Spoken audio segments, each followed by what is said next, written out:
Hi friends, welcome back to my channel. ನಾನು ಮಾಡ್ತಾಯಿರ್ತಕ್ಕಂಥ ಇಂದಿನ ರೆಸಿಪಿ ಖಾರ ಪೊಂಗಲ್.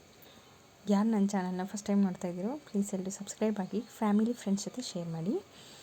ಈಗ ಒಂದು ಪ್ಯಾನ್ ಇಟ್ಕೊಂಡು ಅರ್ಧ ಕಪ್ಪಷ್ಟು ಹೆಸರುಬೇಳೆನ 1 ಸ್ಪೂನ್ ತುಪ್ಪ ಹಾಕ್ಕೊಂಡು ಹುರ್ಕೊಳ್ಳೋಣ.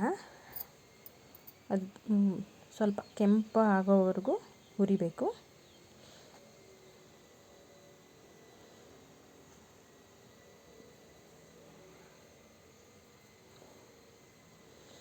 ತುಪ್ಪ ಹಾಕ್ಕೊಂಡು ಹುರಿಯೋದ್ರಿಂದ ತುಂಬ ಸ್ಮ್ಯಾಶ್ ಆಗಿ ಒಂಥರ ಇದ್ರಾಗೆ ಆಗಲ್ಲ. ಹಿಂಗೆ ಹುರ್ಕೊಂಡ್ರೆ ಚೆನ್ನಾಗಿರುತ್ತೆ. ಹಿಂಗೆ ಹುರ್ಕೊಂಡು ಮಾಡೋದ್ರಿಂದ ಟೇಸ್ಟು ಸಹ ಚೆನ್ನಾಗಿರುತ್ತೆ. ಹಾಗೆ ಹುರಿದಿರೋನು ಮಾಡ್ಬೋದು. ಹಿಂಗೆ ಒಂದು ಸರಿ ಟ್ರೈ ಮಾಡಿ ನೋಡಿ, ಸೂಪರಾಗಿರುತ್ತೆ ಟೇಸ್ಟು. ಇದು ನೋಡಿ, ಪೂರ್ತಿ ಕೆಂಪಾಗಿ ಹುರಿದಿದ್ದೀನಿ. ಈಗ 1 ಕಪ್ಪಷ್ಟು ಅಕ್ಕಿನ ಹಾಕಿದ್ದೀನಿ. ಈಗ ಒಂದು ಕುಕ್ಕರಲ್ಲಿ ನೀರಿಟ್ಕೊಂಡು ನೀರು ಕಾಯಕ್ಕಿಟ್ಟಿದ್ದೀನಿ. ಈಗ ಅದಕ್ಕೆ ಅಕ್ಕಿನ ತೊಳೆದ್ಬಿಟ್ಟು ಹಾಕ್ತಾಯಿದ್ದೀನಿ.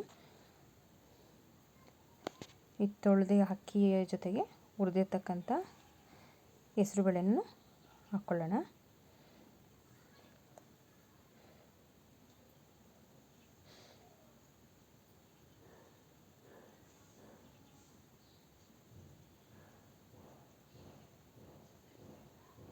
ಹೀಗಾಗಿ ಅದು ಪ್ಯಾನಲ್ಲೆಲ್ಲ ಕಚ್ಕೊಂಡಿದೆ, ಹಾಗಾಗಿ ನೀರು ಸೇರಿಸ್ಕೊಂಡು ಹಾಕ್ಕೊಂಡು ಈಗ ರುಚಿಗೆ ತಕ್ಕಷ್ಟು ಉಪ್ಪನ್ನು ಹಾಕ್ಕೊಂಡು 2 ವಿಷಲ್ನ ಕೂಗಿಸ್ಕೊಳ್ಳೋಣ. ಈಗ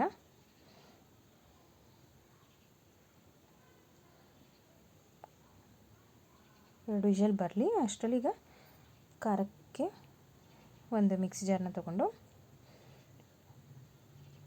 ಒಂದು 5 ರಿಂದ 6 ಗೋಡಂಬಿನ ಹಾಕ್ಕೋತಾ ಇದ್ದೀನಿ.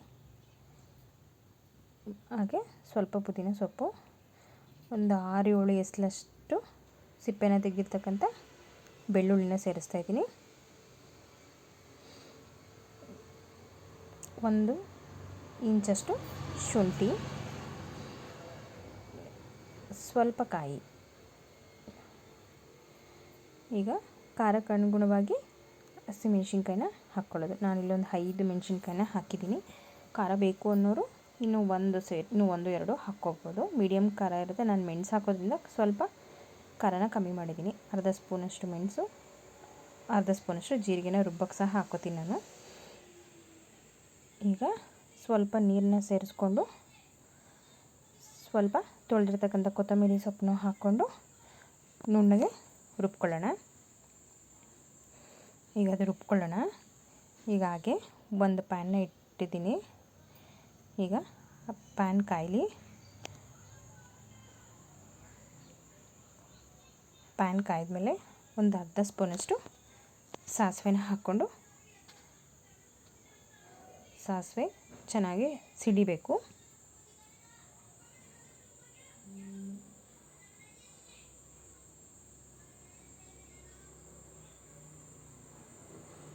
ಈಗ ಸಾಸಿವೆ ಸಿಡಿದಾದ್ಮೇಲೆ 1-2 ಸ್ಪೂನಷ್ಟು ತುಪ್ಪನ ಹಾಕ್ತೀನಿ ನಾನು. ತುಪ್ಪ ಬೇಡ ಎಣ್ಣೆಲೆ ಮಾಡ್ಕೋತೀವಿ ಅನ್ನೋರು ತುಪ್ಪನ ಸ್ಕಿಪ್ ಮಾಡಿ ಎಣ್ಣೆಲೂ ಸಹ ಮಾಡ್ಕೋಬೋದು. ತುಪ್ಪ ಹಾಕೋದ್ರಿಂದ ಟೇಸ್ಟ್ ಚೆನ್ನಾಗಿರುತ್ತೆ. ಇಲ್ಲ ಅಂತಂದರೆ ಎಣ್ಣೆಲೂ ಸಹ ಮಾಡ್ಕೋಬೋದು.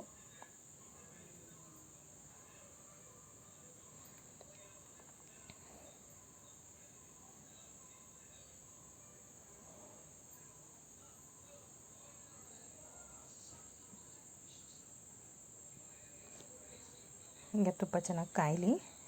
ಕಾಯ್ದಾದ್ಮೇಲೆ 1 ಸ್ಪೂನಷ್ಟು ಜೀರಿಗೆ, ಒಂದು ಅರ್ಧ ಸ್ಪೂನ್ಗಿನ್ನೂ ಕಮ್ಮಿನೇ, ಒಂದು ಕಾಲು ಸ್ಪೂನ್ಗೆ ಚೂರು ಜಾಸ್ತಿ ಮೆಣಸು. ಜೀರಿಗೆ ಸ್ವಲ್ಪ ಬ್ರೌನ್ ಕಲರ್ ಹಾಕಬೇಕು, ತೀರಾ ಬ್ರೌನ್ ಅಲ್ಲ. ಹಾಗೆ ಕರ್ಬೇವಿನ ಸೊಪ್ಪನ್ನ ಹಾಕ್ಕೊಳ್ಳೋಣ. ಅವೆಲ್ಲನೂ ಸಿಡಿದಾದ್ಮೇಲೆ ಈಗ ರುಬ್ಬಿರ್ತಕ್ಕಂಥ ಮಸಾಲೆನ ಸೇರಿಸ್ಕೊಳ್ಳೋಣ. ರುಬ್ಬಿರ್ತಕ್ಕಂಥ ಮಸಾಲೆನ ಹಾಕ್ಕೊಂಡು ಜಾರಿಗೆ ನೀರು ನಮಗೆ ಯಾವ ಕ್ವಾಂಟಿಟಿ ಬೇಕು ಅಂತ ನೋಡಿಕೊಂಡು ನೀರನ್ನ ಈಗ ಸೇರಿಸ್ಕೊಳ್ಳೋಣ.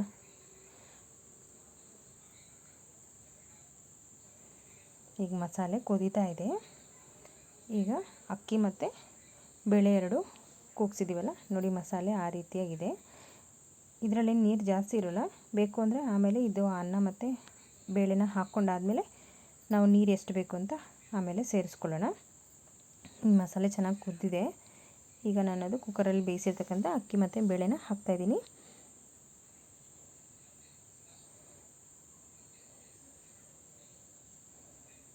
ತೀರಾ ಮಸಾಲೆ ಕುದ್ದರೂ ಚೆನ್ನಾಗಿರಲ್ಲ.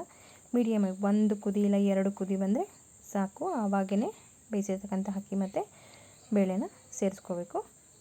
ನೋಡಿ ಸ್ವಲ್ಪ ಗಟ್ಟಿ ಇದೆ. ಈಗ ನಾನು ನೀರನ್ನ ಆ್ಯಡ್ ಮಾಡ್ತಾಯಿದ್ದೀನಿ.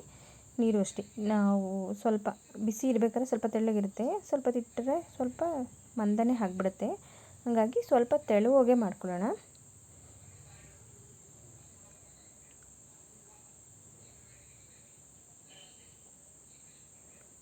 ಇನ್ನು ಸ್ವಲ್ಪ ನೀರನ್ನ ಸೇರಿಸ್ಕೊಳ್ಳೋಣ. ಸ್ವಲ್ಪ ಬಿಸಿ ಕುದಿ ಹತ್ತಿದ ಮೇಲೆ ಇನ್ನೂ ಸ್ವಲ್ಪ ಗಟ್ಟಿ ಅನಿಸುತ್ತೆ. ಹಾಗಾಗಿ ಇನ್ನು ಸ್ವಲ್ಪ ನೀರನ್ನ ಸೇರಿಸ್ಕೊತೀನಿ ನಾನು.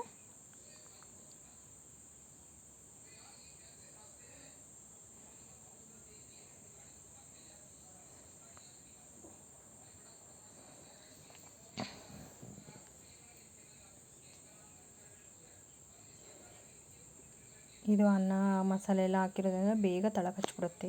ಸ್ವಲ್ಪ ಕೈ ಆಡ್ತಾ ಇರಬೇಕು. ಉಪ್ಪು ಅಷ್ಟೇ. ಈಗ ನಾನು ಆವಾಗಲೇ ಅನ್ನ ಬೇಯಿಸೋಕ್ಕೆ ಹಾಕಿದ್ದೀನಿ. ಸಪ್ಪೆ ಇದ್ದರೆ ನೋಡಿಕೊಂಡು ಸ್ವಲ್ಪ ಉಪ್ಪನ್ನ ಬೇಕಾದ್ರೆ ಹಾಕ್ಕೋಬೋದು. ಅಂದರೆ ಟೇಸ್ಟ್ನ ನೋಡಿ ಸಪ್ಪೆ ಇದ್ದರೆ ಮಾತ್ರ ಉಪ್ಪನ್ನ ಸೇರಿಸ್ಕೊಳ್ಳಿ. ಯಾಕೆಂದರೆ ನಾವು ಅಕ್ಕಿ ಬೇಯಿಸ್ಬೇಕಾದ್ರೇ ಹಾಕಿರೋದ್ರಿಂದ ಮತ್ತೆ ನೋಡ್ದಿರ ಹಾಕ್ಬಿಟ್ರೆ ತುಂಬ ಉಪ್ಪಾಗ್ಬಿಡುತ್ತೆ. ಈಗ ಲಾಸ್ಟಲ್ಲಿ ಇದೆಲ್ಲ ಚೆನ್ನಾಗಿ ಕುದ್ದಿದೆ. ಸ್ಟವ್ ಆಫ್ ಮಾಡ್ಕೊಂಬಿಟ್ಟು ಈಗ ಲಾಸ್ಟಲ್ಲಿ ಒಂದು 2-3 ಸ್ಪೂನು ತುಪ್ಪನ ಹಾಕ್ಕೊಂಡ್ರೆ ಖಾರ ಪೊಂಗಲ್ ರೆಡಿ. ಈಸಿಯಾಗಿ ಮಾಡ್ಕೋಬೋದು. ಬೆಳಗ್ಗೆ ತಿಂಡಿಗೆ ತುಂಬಾ ಚೆನ್ನಾಗಿರುತ್ತೆ. ಯಾರು ಮಕ್ಕಳು ತಿನ್ನಲ್ಲ ಅನ್ನೋರು ಈ ರೀತಿ ಮಾಡೋದ್ರಿಂದ ಟೇಸ್ಟಾಗೂ ಇರುತ್ತೆ, ಎಲ್ಲರೂ ಸಹ ತಿಂತಾರೆ. ಈ ಟೇಸ್ಟ್ನ ಒಂದ್ಸರಿ ಟ್ರೈ ಮಾಡಿ, ಹೇಗಿತ್ತು ಅಂತ ಕಾಮೆಂಟ್ ಮಾಡಿ ತಿಳಿಸಿ. Thank you. ಯಾರು ನನ್ನ ಚಾನಲ್ನ ಫಸ್ಟ್ ಟೈಮ್ ನೋಡ್ತಾ ಇದ್ದೀರೋ ಪ್ಲೀಸ್ ಎಲ್ಲರೂ ಸಬ್ಸ್ಕ್ರೈಬ್ ಆಗಿ, ಫ್ಯಾಮಿಲಿ ಫ್ರೆಂಡ್ಸ್ ಜೊತೆ ಶೇರ್ ಮಾಡಿ. Thank you.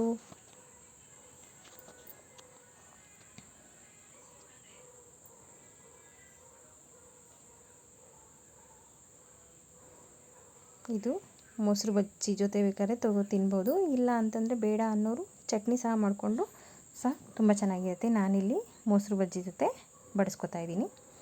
Thank you friends.